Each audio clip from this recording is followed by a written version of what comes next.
good afternoon to you all and Happy New Year. I don't think I have interacted with you since the year began. The last conversation we had with you was around planning for 2022 with the other co-panelists, and so I'm grateful to be back today.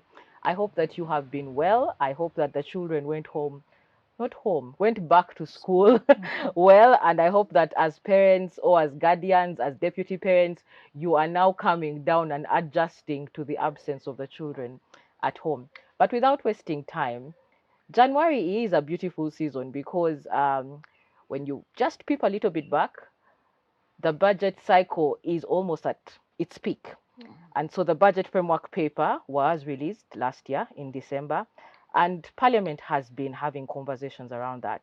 And I believe that if you're someone who is interested in policy, someone who is interested in the governance of this country, someone who is interested in what your taxes do, you're definitely looking forward to the budget reading.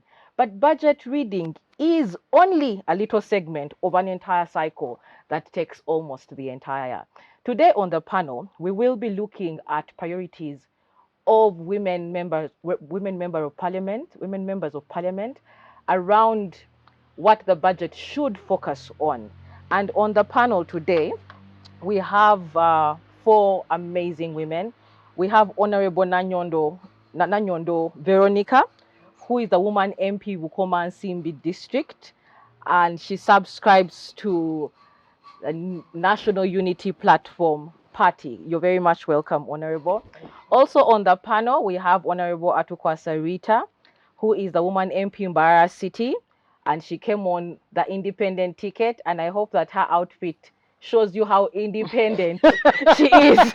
She has decided to represent about three to four parties today, and you look amazing, Honourable. And on the panel also we have Honourable Obiga Rose, who is the woman member of parliament for Terego district, subscribing to the NRM party. You're very much welcome, Honourables. And also joining us today, we rarely see her, is the executive director of the Center for Constitutional Governance. I was about to call her Honourable, but Sarah Bireete, who subscribes to Uganda as a constituency. So ladies, you're very, very much welcome. Thank So you. I would like to dive straight into this conversation and bring in Honourable Obiga Rose. What is the priority of the next budget? What is it focusing on? What should Ugandans know? Yeah, thank you so much. Rose Obiga is my name, woman member of parliament, as I've been introduced for Terego district NRM. The budget framework paper, basically we have had challenges with the early child pregnancies, the girl child education, and health, and also agriculture, you know. So as a woman member of parliament, my priority would go along that line. Because how do I ensure, or how do I invest in these girls who have been pregnant and have dropped out? Can we have all of them in school? And which percentage can we have in school? Because others are saying we're not, maybe we better go for hands-on study. But how many can be able to afford? Yes. Most of these girls have been paid by their mothers, and who this time don't even have the money. Remember, the economy was totally closed. Much as it has been opened, how many are able to go back and vent for their children to be in school? We women members of parliament go through a lot, because we are the next help to the mothers who are unable to have. In a day, I get more than 200 calls asking for school fees. Everyone wants money. What can we do as a country? What resource can be put aside to help mothers, and specifically to help these girls achieve their dream? There's also stigma out there. What can we do to these girls to tomorrow become like me? Because I'm a typical example of a rural girl. At times I say I'm the most rural MP. Because where I come from, there's no village. There's no village. I have a swamp. So, and my lifestyle and what I went through is really good enough for any girl there in the village to say, wow, if Rose can, why not me? What can I do to become like Rose? Simple. And I think we need to encourage, motivate, and tickle the minds of all Ugandans to believe in that girl, in the woman. Because you will never stay without a woman. She's either your mother or your wife, your sister, your auntie, your grandmother. Mention them. Yes. And the mother is in a better position to say who the father of this child is. So women are so special, but they have not lagged behind. How can we push them in front? How can we make them torch bearers if men are supposed to be happy? Thank you very much, Honourable Rose. And you contextualize Uganda for the most average Ugandan. That a lot of us have this story. A lot of us can be able to look around and be able to say that I have had an almost similar story. My life almost came to a standstill because of 1, 2, 3. And I'm going to bring in Sarah. The budget framework paper carries on the theme of the National Development Plan 3, which is around industrialization for inclusive growth, employment, and wealth creation.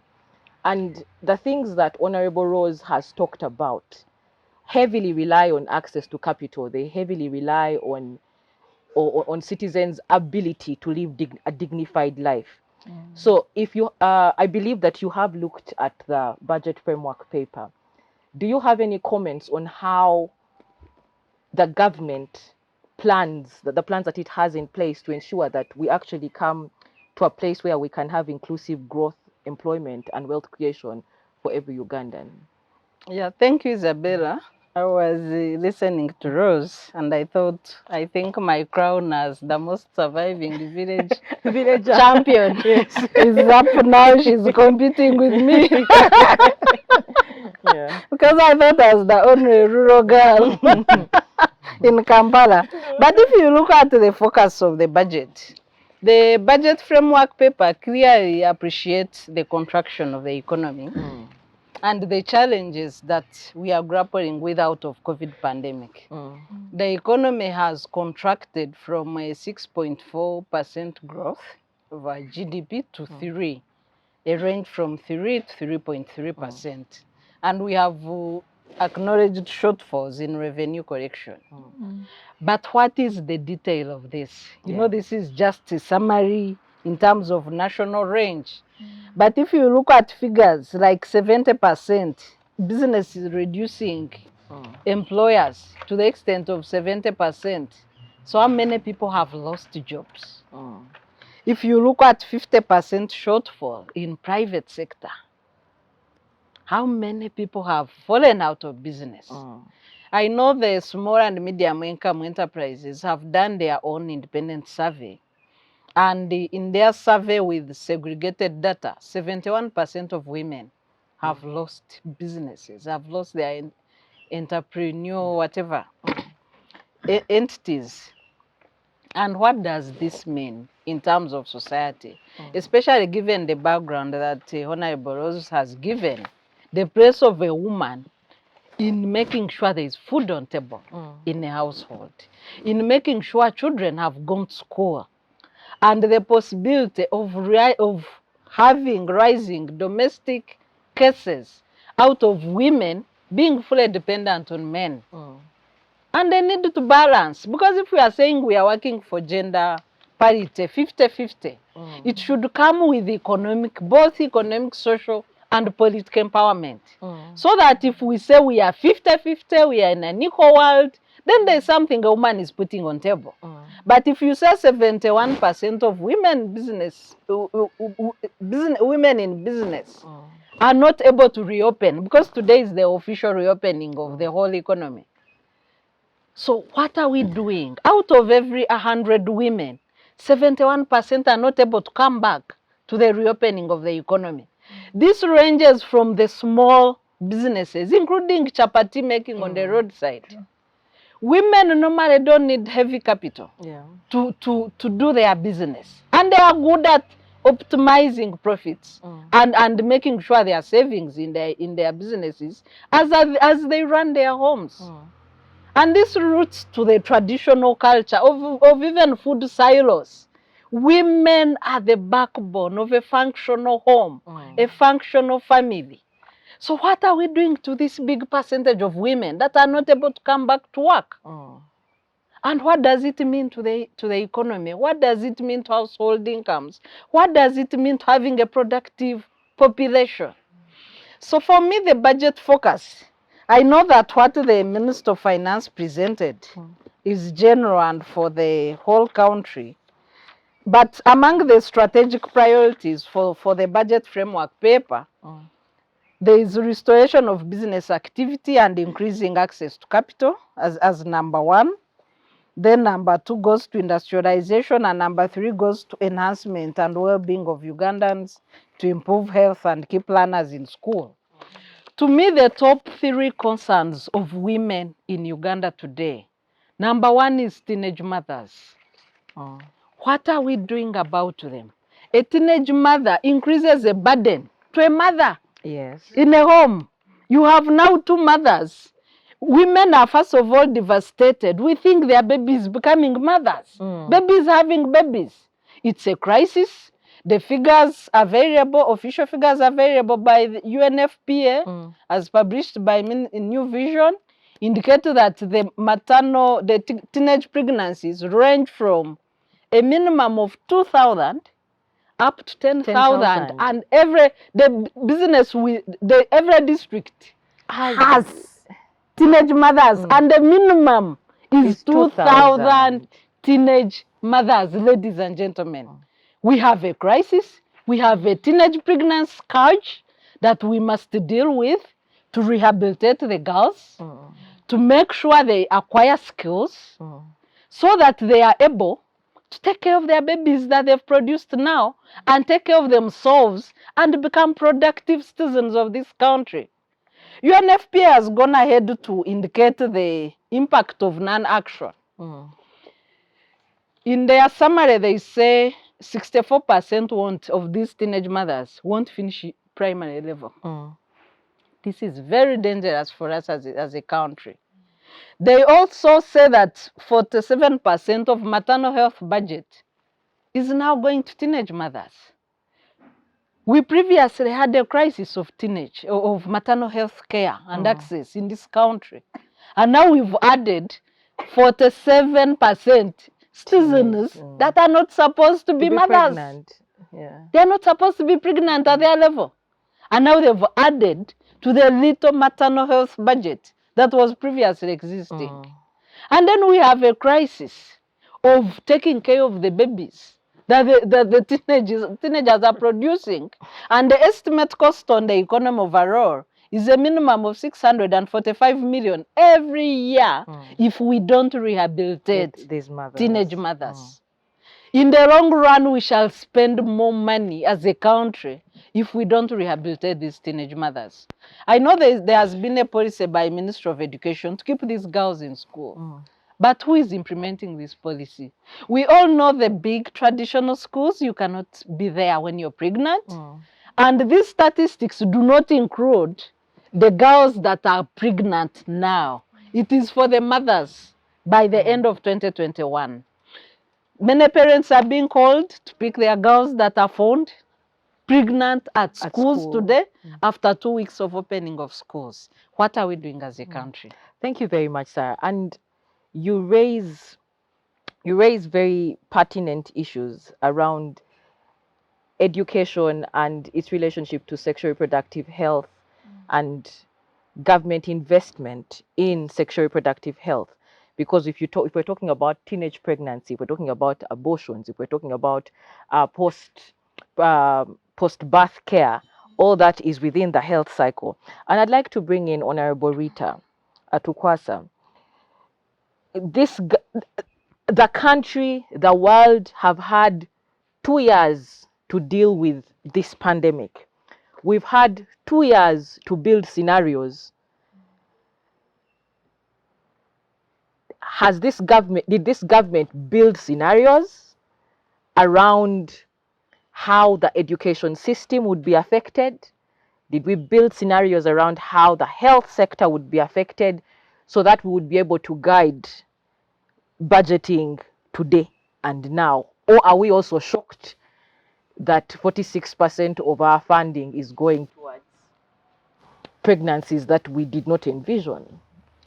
Thank you very much, Isabella, and my fellow panelists who earlier on have submitted very substantive information that I think will be critical as we have this conversation.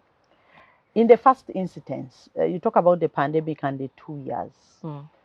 And how did we get here? First of all, the scenario building for our country, Uganda, we were in all this together.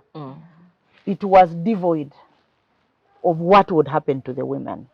You just want to recall that at some point there was no access for women, pregnant women going to hospitals. At some point there is no access for patients living with HIV/AIDS being able to pick their drugs, and totally devoid of the sexual and reproductive health services that people would actually need to access as they were under locked down.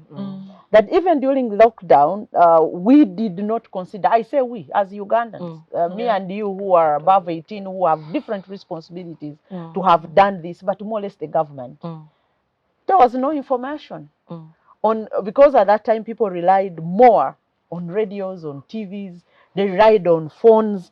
Absolutely.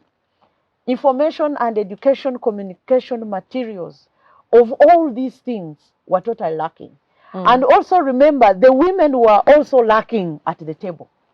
That was a struggle. So it doesn't surprise me that we are here at this point with a surge of pregnant girls. But I have a question. Yes. Has it surprised the government? Government are people. Honourable Rita, let us not... no, I'm coming. Yes, because your parliament. Yes, the reason we have that's these what I arms was of going to parliament. say. Government and people, parliament is me and my colleagues who are here. We sit on different committees. Yes. Unfortunately, not all of them are like me and her who understand these issues. Because you know the underlying things. Did they envision this? Because even right now, when you stand on the floor of parliament, I was there supporting the bill on teenage pregnancies and actually trying to say this before we even come to this budget process. But you find people rising up and saying, you've left behind a boy child. Where is the statistic? So for me, I am not surprised that even government, when you analyze the BFP, most of these things are lacking. Small businesses, we are here to say that we are in the struggle on it, and we will be there present on the 27th Thursday. It is coming to the floor of parliament. That those who are watching and MPs are not seated here, listen and listen carefully. That when it comes, you or I should focus. What is happening to this girl child? Because we are in a cobweb. You know how a spider builds? Yes.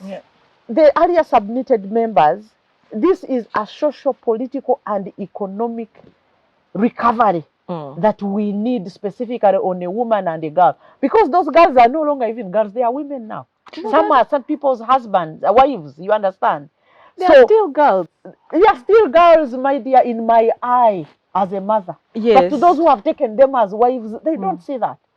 And that's why the reality, it needs to hit those who are looking. And if you're a legislator like me, you're a policymaker seated, Minister of Gender, Minister of Finance, you are a PS, this is how far we need to get it to you.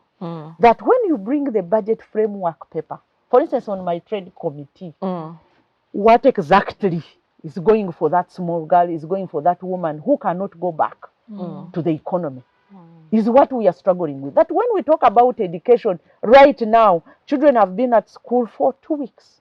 But reports coming in is that girls who have attempted or whose parents have hid to the cry, take them back to school, they are being called to take back their parents.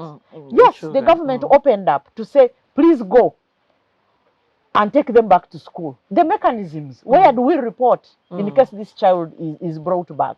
So my being here today is to re-echo these things as they are, but also my colleagues who are here and those who may not be here, what are we going to do? We need a real campaign. We need a campaign that takes us back. I want to give you an example. When the war ended in 1986, the way this government came out to reconstruct child soldiers, these girls are soldiers of the pandemic. We need to see something happen. They went back to school. They had special schools. Where is it for the girls that we have? And some of them, even when I was going to university, we still have those child soldiers who are adults now. They were being given free scholarships to go to Makerere. and many other institutions. That's what I would want to see, and that's what I will fight for. Yes. Secondly, you talk about the education, Mm. and it brings in education, it brings in health. Okay, I have attempted to take my girl child to school.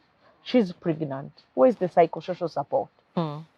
You know, and many times when these interventions come, people tend to look at them as money in the budget.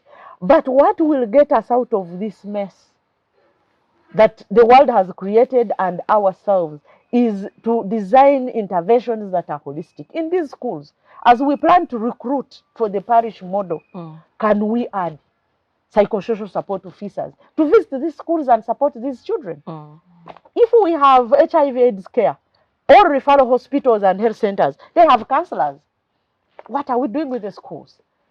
And Honourable Rita, you speak so passionately and beautifully around recommendations made. Yes. But I'd like to ask Honourable Rose, because again you're the mass party in Parliament. Are these conversations that the mass party is having around some of these recommendations, or is it business as usual with the new budget that's coming up? Are these recommendations that you're debating? Are these recommendations that are making their way to your caucus?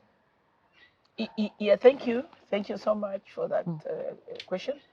You see, when you see Rita, just observe her ban is yellow. Yes. Meaning she subscribes to my party. And most importantly, when I spoke, I did mention we are all around the same point. There are people who are so rigid in this country. The government means well. NRM, I want to re-echo, is the best party ever you can have. The government means well, NRM means well. But when it comes to implementation, let's take these traditionally Catholic or cultural institutions. They're so rigid. And then these old schools, they may not accept a pregnant girl or a breastfeeding mother or a girl, who has been in these circles. But now, what can we do? That is the question Rita is asking.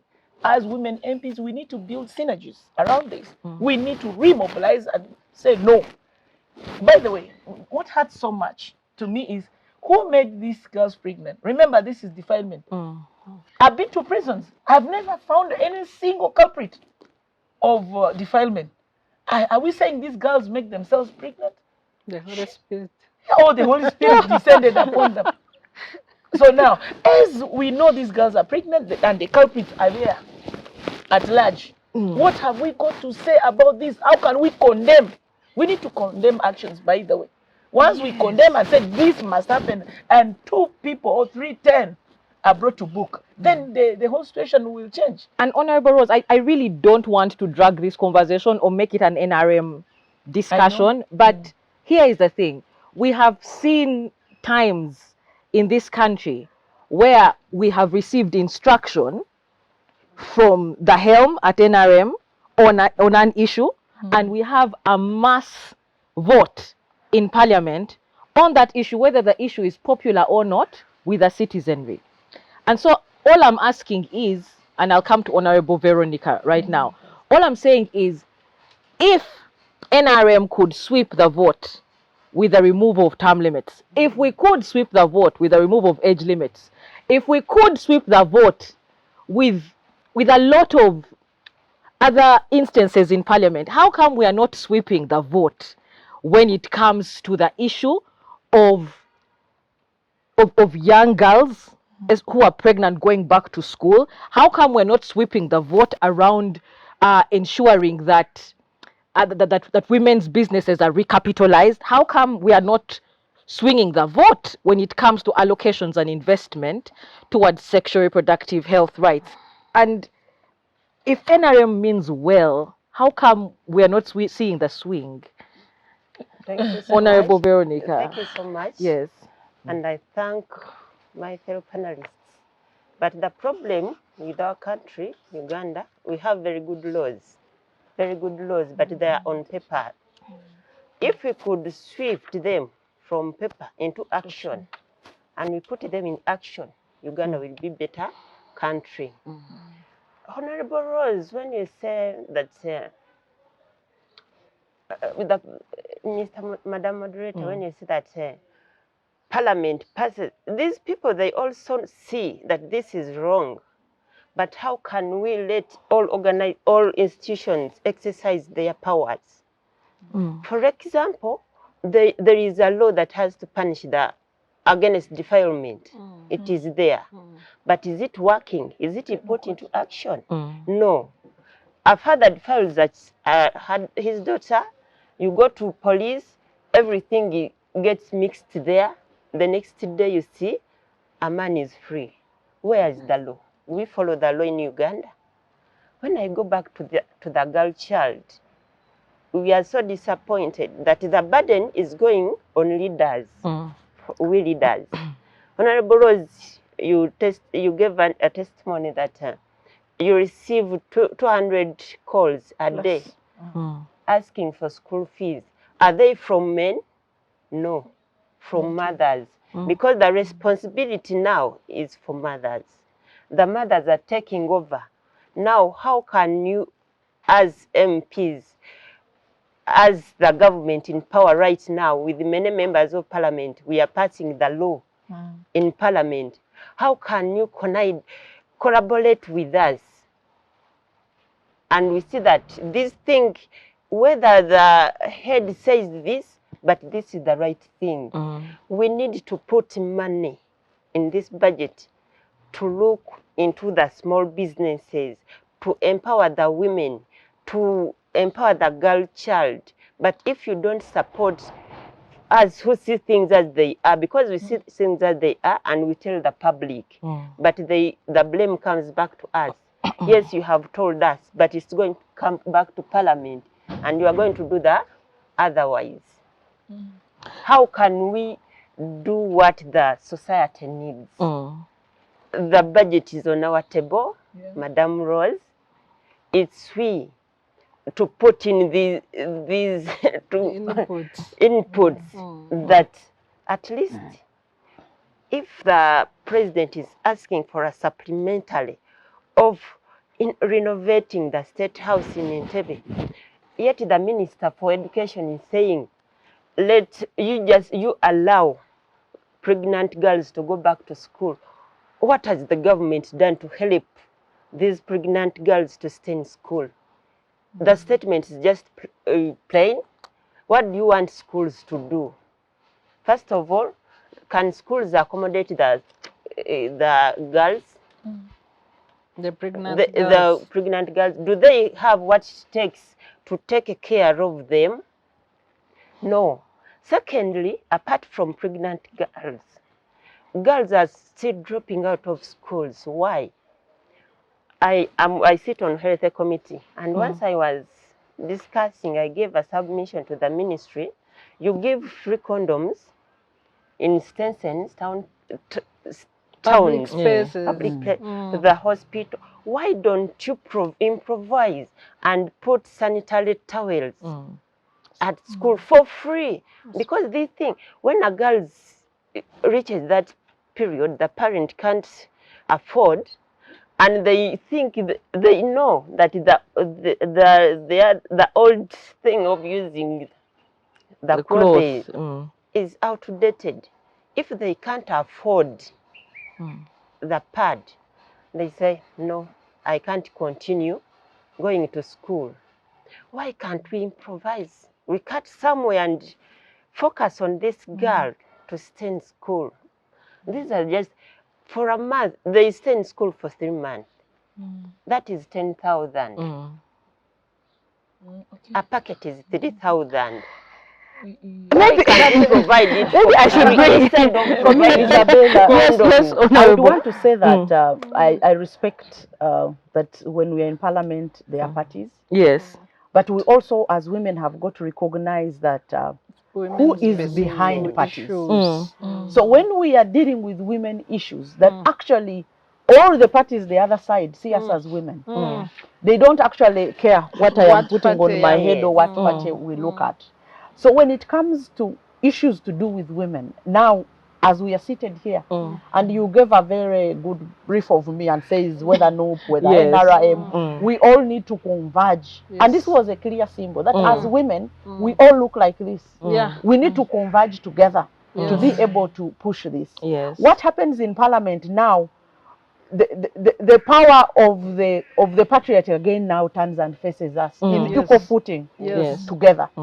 Because if we walk up and the conversation, since we opened Parliament and we sit in that house, the calls that have been put forward for free sanitary pads are enormous. The calls that we have put forward for teenage mothers are enormous. And the call previously was, can they all go back to school? And with what? So now we are getting to the what. How do we need to see the education budget?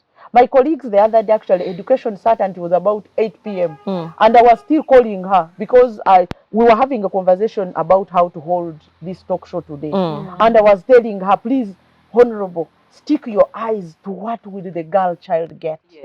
And she said to me, Rita, with your teenage mothers, I couldn't forget. I said, yes, I had to remind you.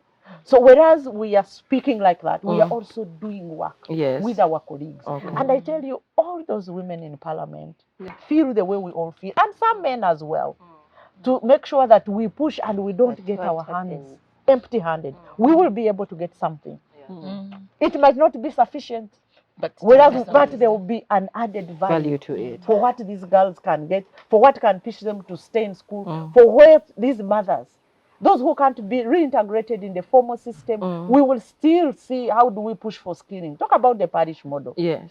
Our idea is to see out of these 100 millions that will go, we will put up a fight to really make sure we ring fence what the women should get.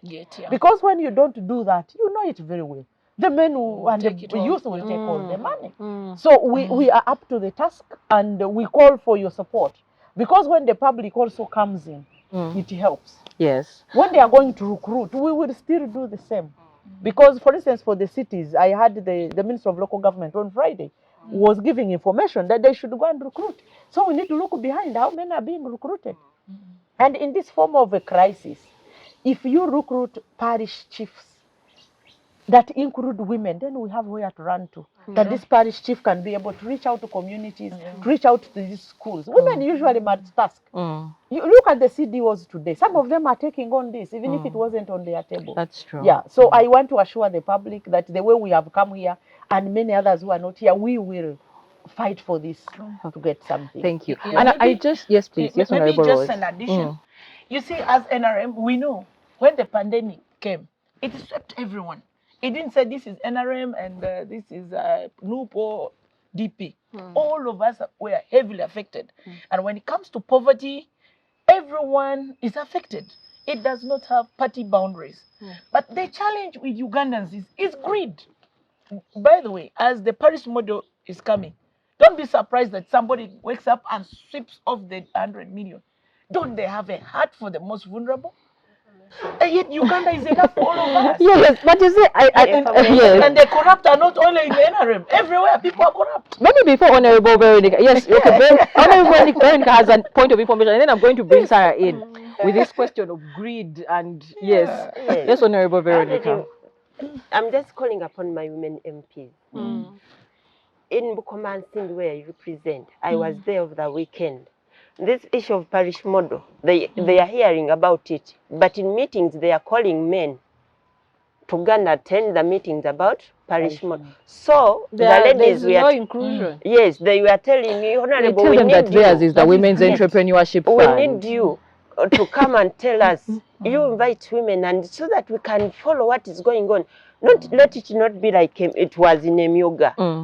Because on few people and men benefited. Those who persisted, but here the parish model, they are inviting men. That means that money is not going to reach the women. It's only going to benefit the men. In case it comes, because they have just integrated it with so many things. I was there. They made an announcement, else1. Tomorrow we are having a meeting. You come with some money. We are going to teach you about parish model. But you come with some money. We are going to buy fertilizers. buy For spray what? pumps. Spray pumps. Yes, the good thing The I had not theft in this given my country. speech. Cannot be. The theft in this country. I Yes. dissolved whatever he spoke. That this money is not coming. You are not supposed to invest in to get money, but it's coming to benefit everyone. So if the LC is inviting people for a meeting, let everyone be inclusive and be invited. So that it was their cry, the women, that Honourable, you are our MP, you come and tell us more. And so I- it's my call for all of the women there. And maybe at this point, I'd like to bring Sarah in and look at the issue of the budget making process beyond the annual event and weigh in through the lens of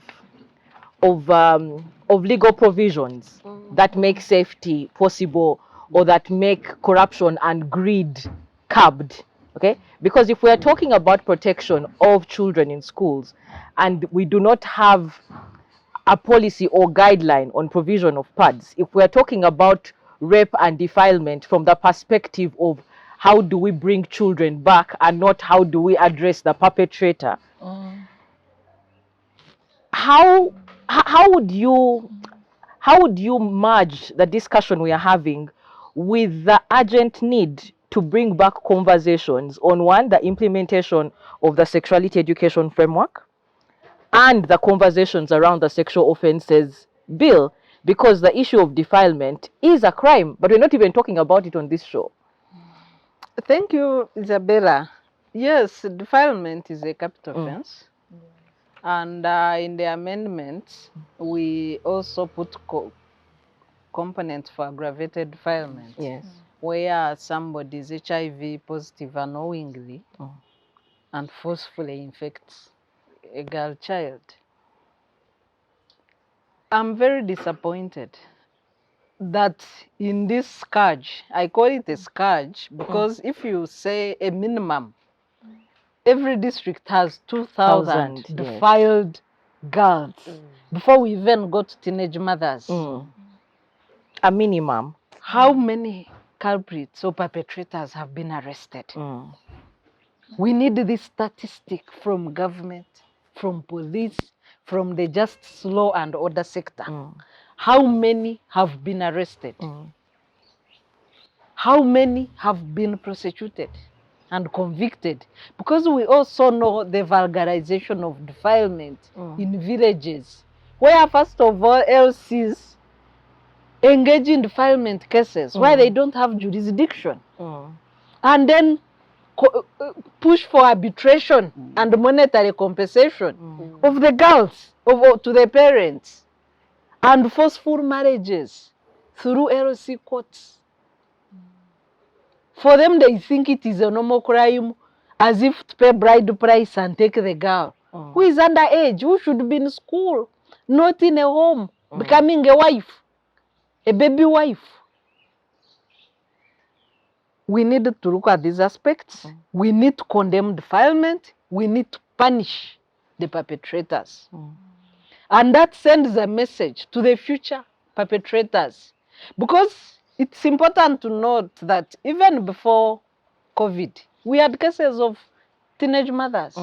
We had cases of girl brides. We had cases of, these forceful marriages, especially in Eastern Uganda. I think it had the highest rates, where girls were being married off as a measure to mitigate poverty and household incomes in homes, where some parents unfortunately look at the girl child as a source of wealth, instead of saying this is a normal child where I have a parental duty to educate, to protect, to nurture into a productive adult for this country.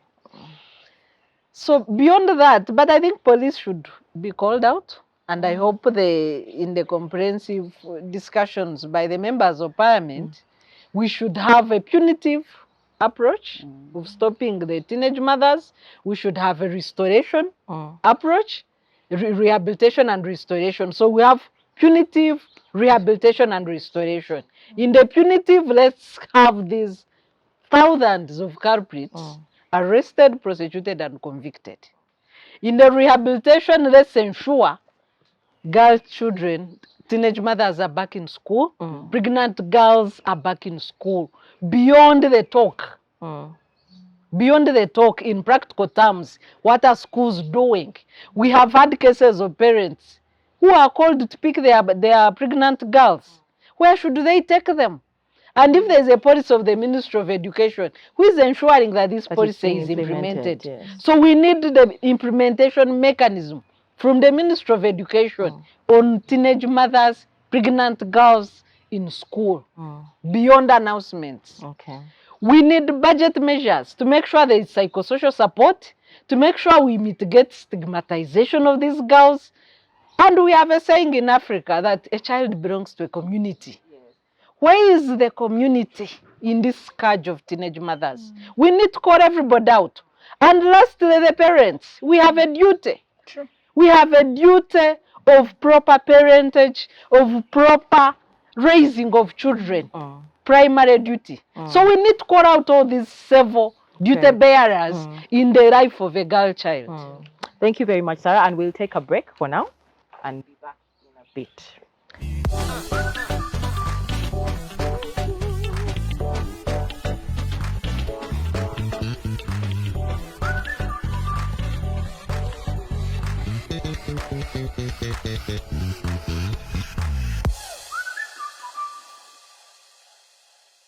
Okay, thank you very much, Sarah, for your amazing response. And we're coming to the last segment of the show. And so we will be going into a conversation around recommendations. But I think recommendations only apply for Sarah. For the MPs, I believe that this segment should be called commitments from you, actions from your side, because Sarah cannot do much. You know, she cannot vote on these issues, but she'll play her part as a citizen. And through the entire conversation, there's been three themes that have run across. The first one is, how do we capitalize women in business? How do we invest and ensure that the 71% who might not go back are able to go back? The second running theme has been around education and how we keep the girl child in school, given the high rates of teenage pregnancies that we are seeing. And the third running theme has been around investment of the budget into issues of sexual reproductive health, so that the pandemic of pregnancy that we are seeing is not repeated. And so I will start with the recommendations and then go into actions and commitments. So over to you, Sarah. Yeah, thank you, Isabella. I think for the teenage mothers, we need one, implementation of a directive to keep teenage mothers, pregnant girls in schools. What is the report from the Ministry of Education? How are they monitoring the implementation of that decision? What are the schools doing? And what are the measures in schools to keep these girls studying? Yes. Because we know that the schools are fighting with, and it's a new challenge for them, because the previous closure was from the hike of COVID cases. And now we took all the children in school. They are busy monitoring the temperature of the children, the fever and other symptoms of COVID. So this is an additional responsibility that needs mitigation and policy provisions on the part of government. We know the pregnant girls, as much as pregnancy is not a disease, but they need some care. They need checkups for boarding schools. They need, so we need to be clear. How are they studying? Are they in the schools where the parents can also take part? Are they in boarding schools? And then what are the provisions for their regular checkups, for their diet, and all these kind of things? So we need clarity. Yes. And if boarding schools are found not to have capacity, Parliament, with the Ministry of Education, can make a decision that these girls study in the schools where they are able to go back. And we have a double responsibility between school, government, and parents. So we should make it practical. We shouldn't just announce. We need psychosocial support for these girls to be able to settle in a school environment, and also to counsel other children, not stigmatize these These pregnant children, yes. mother or pregnant or child mothers. So that is the aspect on that on issue. pregnancy, We yes. need to go back to massive sensitization of communities. A child belongs to a community. We have all failed these girls. We have failed as mothers, we have failed as parents, we have failed as government. We have a dual duty for social protection. When a child is sleeping around with either fellow child, a man, and fellow viewers, it's important to underscore the fact that most of the defilers of these girls are people meant to take care of them. Yes. They are fathers, shamelessly, and shame on you fathers who defile their daughters. They are uncles, double shame. You are supposed to protect these daughters of yours. They are brothers, they are cousins, they are domestic workers, they are neighbors in the households. How do we deal with this pandemic? Punish the perpetrators. How do we prevent future defilement of our children as a country? How do we bring back the community leaders from LC, from women committees in villages? How do we work together to end child defilement in this country? Thank That's you. the aspect on defilement. Yes. Women in business, women don't need a lot of capital. Women are mainly in small or medium-term enterprises. Yes. I know that the Women Fund is going to be merged with parish model. It was stayed as of It was now. stayed. It was stayed. Yes. Yes, so can we add money in the Women Fund to make sure that the 71% women that have lost business get back to business? Because we have specified the impact. Yes. The impact means collapse in household incomes, means increasing domestic violence because the women are fully dependent on their husbands or partners, but we also have single mothers, we have women-led households, so they have nobody to depend on. So it also means a collapse in malnutrition levels, in household level, and also increasing dropouts of children from school. Yes. So we need to mitigate that aspect. Thank you Sexual very much. reproductive health, no woman should die giving birth because pregnancy is not a disease. It is not a disease.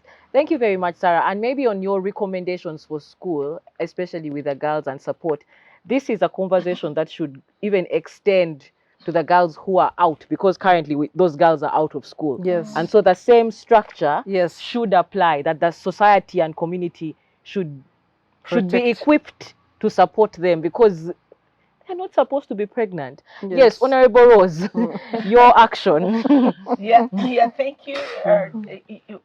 What I intend to do, first of all, to popularize and make sure everyone gets to understand and know that it's our responsibility to see these girls at school. So to popularize the directive that we keep the pregnant girls in school.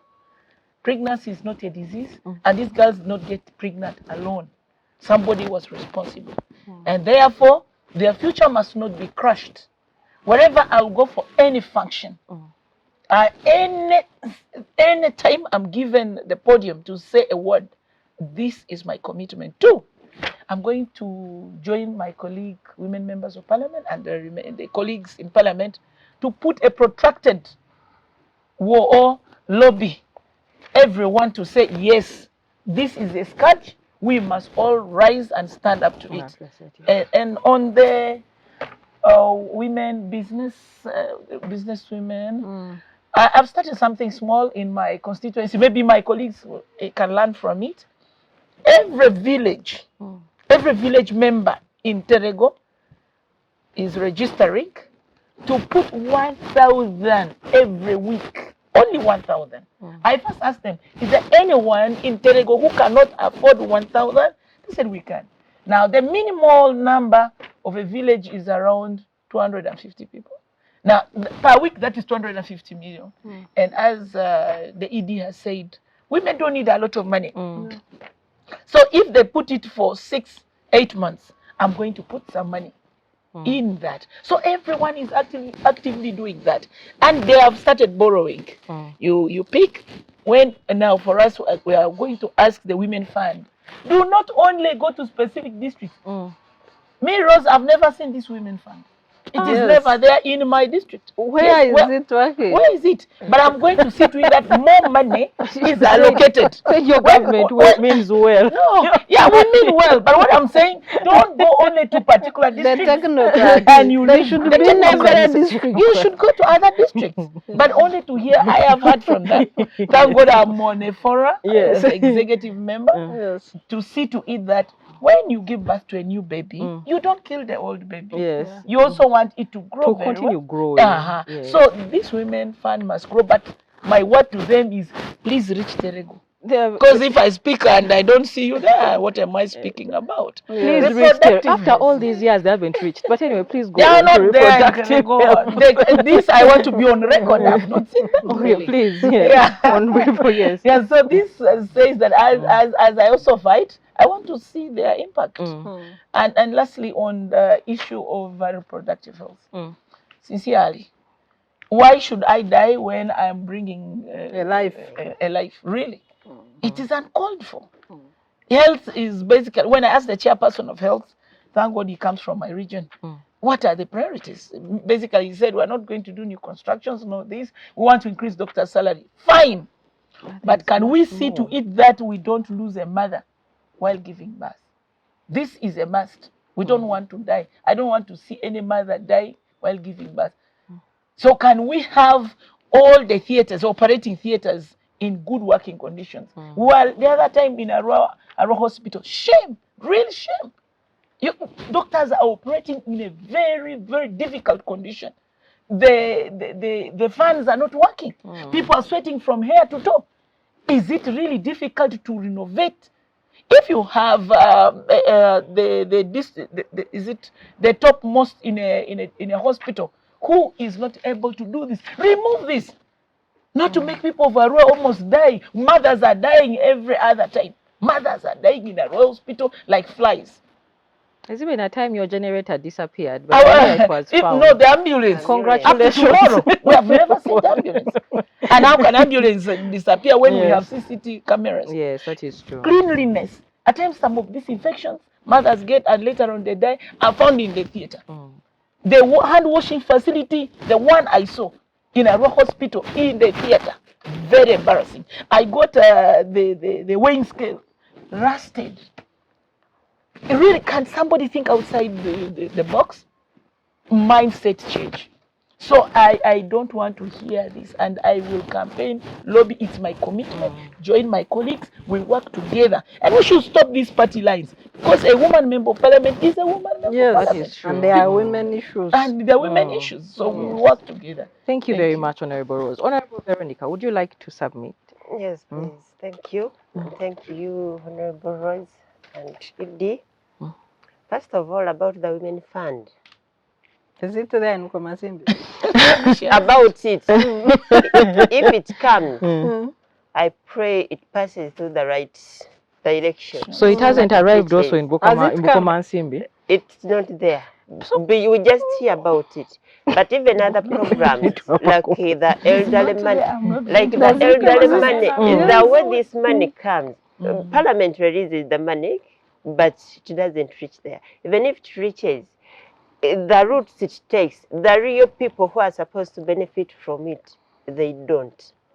The elderly people are still crying. They don't receive their money. Allowance? Yes. Oh my God.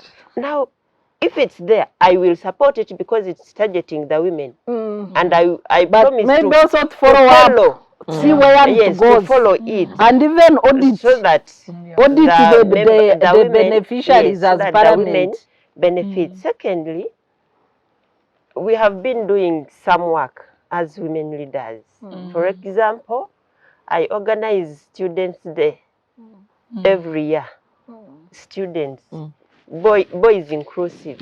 But among the things I give out, every school goes with boxes of sanitary pads. Thank you.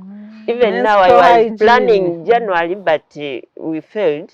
We pushed it to Feb. We do. And I pray that this thing has been talked about in Parliament. every year, everyone is crying for it. But where does it disappear from? Honourable Rita, let's say that this time. Is she the one who disappeared? No, I'm asking. I pray this time. Yes. We put much effort on it so that it passes. Money is there if we are willing. Money is there. We haven't going to renovate State willing. House. Yes, Money is some there. of us we are willing so that each school we can sell in villages and we live out town. In villages and we provide them in villages. Yes. I think we can keep our girls because most of them are seduced with small things. Useless small things, yeah. I'm going to get a boyfriend. You get a boyfriend so that he can provide you with pads. What are the end results? Then he stops. You get pregnant. He stops the And the cycle. moment you get Well, pregnant, your future is there. So, secondly, you have been giving examples. I also happened to move with the health committee. And here, I'm not a doctor, I'm not a medic. We learned to a mother who was supposed to give birth, who gave birth, but because she didn't have money, no gloves, no what, she was lying there for over 2 hours. Lying there. The baby is there, the mother is there. Nobody the blood is touched her. dry. Oh my God. Now we are forced to collect money as MPs. In a government hospital? In a government hospital, we were in Kweni districts. Why does the government provide mama kits? It's possible. I hear they include issues in the budget. Yeah, they include cotton, gloves, and we call it shiver. The polythene. Those are the things that doctors refuse to touch mothers because they don't have them. Why can't the government provide them for free? And monitor them, because there is this scenario that the government can provide and doctors start selling them to the mothers. But if it passes, first that, make sure that it's available. But if it passes, everyone will be knowing. Even we shall be talking about it, that each hospital has mama kits, and we will be encouraging mothers to give birth from hospitals. Okay. Thank you very much, Honourable Veronica. And finally, to Honourable Rita. Thank you very much. First of all, I think I'm my own first asset. What I say, what I emphasize. And I think for me, this journey started in the campaign. Using my position and also my sense of understanding, not only for women's issues, but for what the epidemics do. And they do no harm. For the people of Mbarara City and the platforms I've gone to nationally, I saw this coming. And I used that in the campaign to echo, to advise, to speak. And I will continue to do that. Calling for parents to take responsibility, to be able to address their children to go back to school. Not only girls that are pregnant, but including every child that is of age to be able to go back to school. And I usually say, and I'll say it, do not minimize any platform for learning. If it is a church school near you, and that is what you can afford, please let your child go to that school. Number two, the stigma. These girls to be able to go back to school, we need to support them as communities. Don't point fingers. It has happened. They got pregnant. They didn't wish it. I think the most miserable point of a girl child is to find themselves pregnant. True. Because they don't wish for it. That's why they even fear. They don't fear HIV, but they fear pregnancy. So the simplest thing you can do as a community member, as a parent, is to give support to the best way you can. Give them conducive environment at home. Don't throw your eyes at them so badly. You know how somebody can eye you, and even when you're approaching your own home, you wonder, why did I go back home? So we need to be able to be part of a positive response, not stigmatized. Because those are simple takeaways that an individual you can do, and they do not require money. To my role as a member of parliament, in appropriation and oversight. I will strengthen that. That in the committees where I sit for budgeting, for trade, tourism and industry, I will heighten to do that. That when this budget is passed, we must find out where did it eventually go. Yes. How many women have benefited? How many of these girls that dropped out of school, this money for SMEs has gone to? But equally, talk to my friends. It is everyday business. What I know about the budget that my colleague would want to hear about, I share. So that it makes a difference. That every committee, there's a member. She's on the health budget. She's on legal. So the more we have these conversations amongst ourselves, we are spreading the gospel. Yes. And my mouth on the floor of parliament. We will keep talking about it. For the government of the other arm of the executive, of the technocrats to hear. Because we do not work in isolation. And lastly, we are not magic fixers.